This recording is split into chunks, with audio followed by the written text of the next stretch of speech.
The latest crime stats show more women and children are being killed in our country. Rape went up by 9%, sexual assault 4% higher. Sexual offences up by a staggering 45%. Domestic violence dubbed feeders for rape and sexual assault by Minister Bhakti Cele. Some survivors managed to make it to a shelter when they realize they need protection, help and support. Still many more suffer from grievous bodily harm attempts or even attempted murder. Let's talk to the women at the forefront of the fight against GBV in South Africa. Child Witness Institute COO Hollely and Bombani Shelter for Abused Women and Children social worker Sharmaine Padima. Thank you to the both of you. Hopefully, if we get the Commission for Gender Equality on, we will also add them in. Sharmaine, we had the privilege of being in your neck of the woods earlier today shooting that piece. The trouble, though, is even though there are places of refuge for women, oftentimes they are under-resourced and unable to take on the sheer volume of people that need help. Just share some anecdotes and some insights from what you're experiencing where you are. Thank you so much. Where I am at Bombani Shelter for Abused Women, we do accommodate women, let's say a maximum of 20 women, and some of the women do come with their offsprings. And the issue that we are having as a shelter is that we do not have enough resources to accommodate or take in as many women as we can. I get the sense, that being in this space, you are able to interact with other activists and other organizations that provide shelter to women. Would you say in the community where you are that there are enough to meet the demand? No, there's limited resources in the community that I'm in, and also the organizations that work with women and children who are being abused or who are survivors of gender-based violence are very limited as well. They are very few. So I do not believe that the number of organizations that we have in our communities are enough to meet the demands. And that's borne out by research. That research that the Commission for Gender Equality has done shows that we have a dearth of shelters, and even the ones that are available are suboptimal. So they're not providing the quality of care and shelter that they ought to. Karen, the work that you do, not only in Gqeberha, but across the country and in fact in other countries as well, really focuses on the plight of children in these situations. You heard Sharmaine talk about women who will rock up at the shelters with their children in tow. There's a great deal of trauma that they are taking in the lead up to their parents or their mothers fleeing and during their duration at the shelter and beyond. Just share with us from your work and experience the impact this is having on children. Well, thanks, Iman. Yeah, the impact is massive. And I think, we did an evaluation of the National Strategic Plan for Gender-Based Violence and Femicide with the Centre for Child Law last year. And we evaluated the strategic plan, and one of the areas that the plan is supposed to speak to is psychosocial support, both for women and for the children that they take with them when they are trying to flee these situations. And in the wording of the NSP is that every survivor of GBV has access to appropriate and sensitive response, care and support. And we know that that is one of the most difficult and unachieved areas at the moment when it comes to all forms of violence against vulnerable groups, is that the last area that the last service that they have access to is the psychosocial support and therapeutic services that they require. The impact on children is massive, and we know that being exposed to gender-based violence and domestic violence has far-reaching traumatic impact on children, and is in fact a driver of further gender-based violence for those particular children, whether as victims of other forms of violence or perpetrators even. So the consequences are massive. You would often find in these cases, Karen, just reading through some of the research and knowing anecdotally some of the cases that you've dealt with, the children are often caught up in that cycle of violence, whether the violence is physical, emotional, but also sexual. In cases where some of these children have to testify in court. What are the supports? Well, what is your observation of the support that is available to them in that scenario?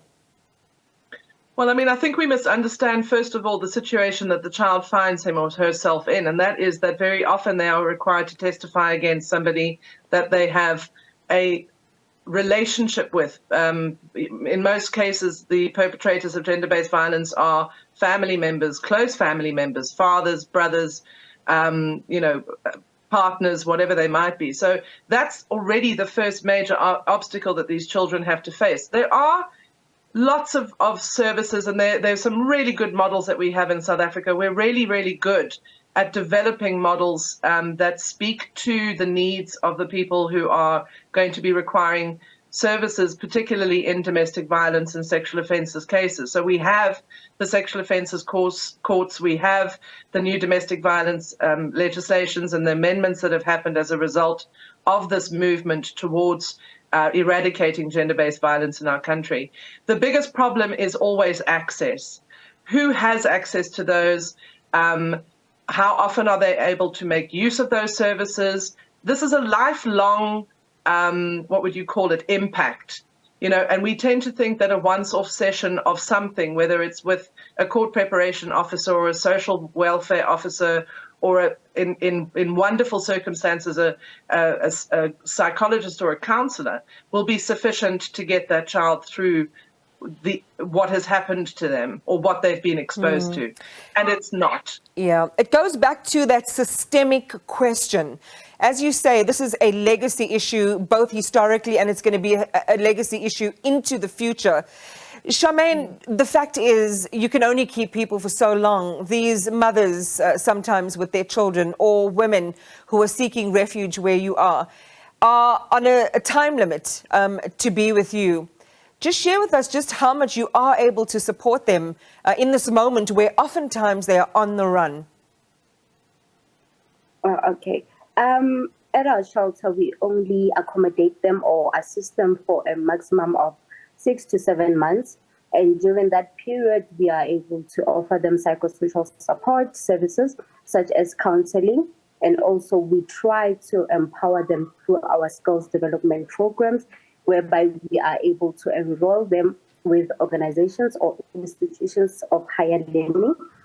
For instance, we do have an organization that offer computer skills, basic computer skills lessons. So we do enroll them with those organizations. They get empowered, and so that they can be able to be independent by the time they now leave the shelter. Karen mentioned, and in fact our panel earlier that was talking to Bongiwe talked about the National Strategic Plan. And I really would love, to hear from your perspective what opportunities there are right now. If the plan is great, we're failing again, as we've heard for the umpteenth time, on the implementation side. Working with people face to face, Sharmaine, what would you say to government is the opportunity to do better? Working with people face to face can be a bit challenging, especially when we do not have enough resources, or when we are placed in small shelters whereby the staff members or the professionals that will assist the clients are very few. So I think it's very difficult to work with survivors or victims of gender-based violence, especially if you are in a very small shelter with limited resources. And that just saddens me to hear, because that's a constant litany, a constant refrain that we're hearing. And yet at the same time, Karen, our hopes for this conversation were that it would be an empowering one. It wouldn't only show us what we're dealing with, but the opportunities for where people could go to find help, where they could go to feel supported. And in that spirit, what would you say are some of the resources that are readily available, even though we know that they're not enough, for people to turn to in that moment of need, crisis and vulnerability?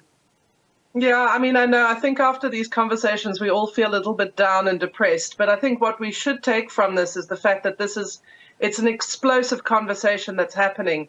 And people are not giving up on it. The activists are not giving up on it. You are having this show, you're having this discussion. The dialogues are continuing. The pressure on government to respond to this is continuous and it's immense, and nobody can get away from it. And that is a positive. In terms of services, it's a difficult one. We have people who are in positions to provide a multitude of services to people, from whether it's psychosocial support or criminal justice system services. It's there. The legislation is there. We do have systems in place. We just need to make sure that they work and that they work for more people. And that includes things like shelters. Shelters are a vital part of this discussion. Having worked directly with victims of gender-based violence, you're asking them to uproot themselves and to go out into an abyss. Where do they live? What do they do? Where is their income? How do they look after their children? Where do they put children in schools? So having a safe place where they can sit and breathe and think about the logistics of what they are doing is vitally, vitally important. Sharmaine, and so I'll leave it up to you to just share a closing word with us in about a minute or so. If a family, a woman tonight needs help, I know that you're based in Alex, but there is a vast spiderwork network of shelters and support such as yourselves. Where should they go? I would say, firstly, they can get assistance from our police services. And also we have a database of shelters that will be able to accommodate them. And also they can contact the National Shelters Movement for assistance as well. Thank you so much to the pair of you for talking to me. That was Bombani Shelter for Abused Women and Children social worker Sharmaine Padima and Karen Hollely, who's the COO of the Child Witness Institute. Thank you so much, and we really applaud and appreciate the work that you are doing. So thank you so much for that. As you heard from our guests as well, certainly not enough resources being brought to bear. Another night where we have a great plan in place, but we still need the feet, the legs, the arms that will actually bring it into reality tonight.